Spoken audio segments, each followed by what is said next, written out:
এশার নামাজ পড়ে কেঁদেছো, বান্দা নামাজের মুসল্লা যখন বসে যাও, আমি আল্লাহকে তোমরা বারবার বলো আল্লাহ আমার গুনাহ মাফ করে দাও, তারপরও আমি তোমাদের গুনাহ মাফ করে নিই।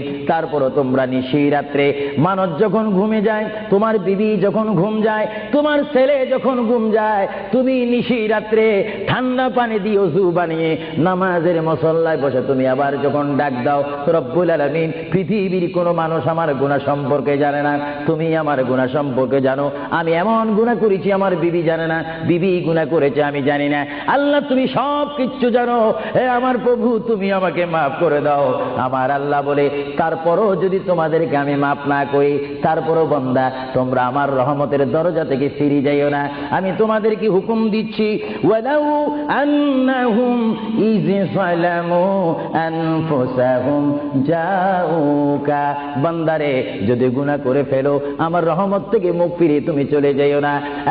বান্দা আকাশ পরিমাণ যদি গুনাহ করো, পাতাল পরিমাণ যদি গুনাহ করো, সাগরের পানি পরিমাণ যদি গুনাহ করো, পাহাড় তুলনায় যদি তুমি গুনাহ করো, আমার দরবার থেকে তুমি নিরাশ হইও না।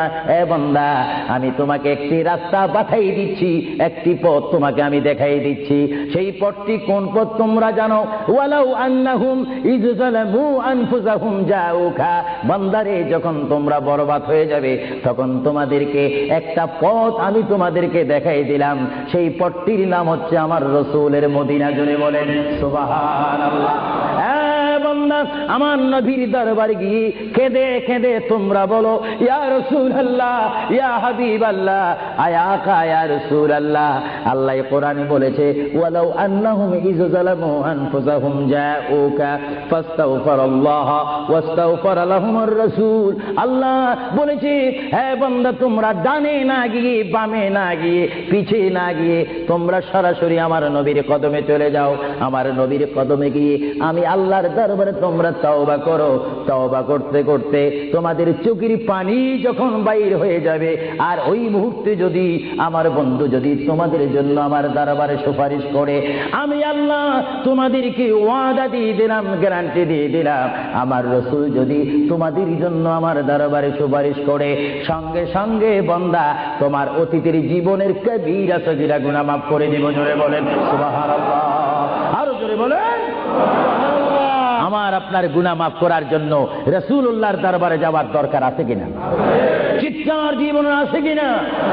এটা কোরআনের অপব্যাখ্যা নয়, কোরআন শরীফের আয়াত। ওয়ালাউ আন্নাহুম ইয যালামু আনফুসাহুম জাউকা, যারা তাফসীর পড়েছেন, তাফসীর জালালাইন পড়েছেন, টাইটেল পড়েছেন, বুখারী পড়েছেন, মুসলিম পড়েছেন, ইবনে মাজাহ পড়েছেন, সিয়াসিত্তা পড়েছেন, হাদিস পড়েছেন, ইজমা পড়েছেন, কিয়াস মেনেছেন, উসুল মেনেছেন, বালাগাত মেনেছেন, মুনতিক মেনেছেন, শরীয়ত বুঝেছেন, তরিকত বুঝেছেন, হাকিকত বুঝেছেন, ইলমে লুদুনি পেয়েছেন, ইলমে তাসাউফ মেনেছেন, তারা অবশ্যই স্বীকার করবে মানুষের একমাত্র মুক্তির স্থান, পরিত্রাণের স্থান, আসলের স্থান, নাজাতের স্থান, আল্লাহ পাওয়ার স্থান মুহাম্মদুর রাসূলুল্লাহ কদম মুবারক। চিৎকার দিয়ে বলেন সুবহানাল্লাহ।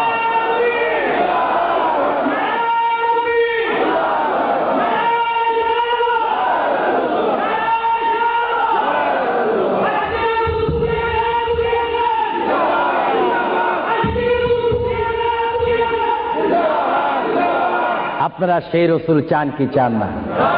অবশ্যই চাইবেন, না চাইলেও চাইবেন। কেন চান নেই? অবশ্যই আফসোস করবেন। কারণ পৃথিবীতে সন্তান রয়েছে, বিবির জন্য স্বামী রয়েছে, স্বামীর জন্য বিবি রয়েছে, সন্তানের পাশে মা রয়েছে, মায়ের পাশে সন্তান রয়েছে। এটার নাম দুনিয়া। আর দুনিয়াও মাজরাতুল আখিরা।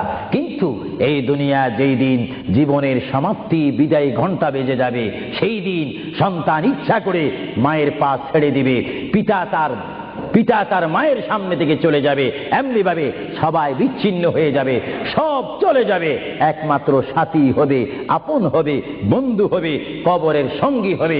সবাই বলেন মুহাম্মাদুর। আরো জোরে বলেন না মুহাম্মাদুর। আপনারা সেই রাসূল চান কি চান না? সেই রাসূলের চরিত্রের মধ্যে উম্মতে রক্ষা পাওয়ার গ্যারান্টি আছে কিনা? একটু দরুদ শরীফ পড়েন। আল্লাহুম্মা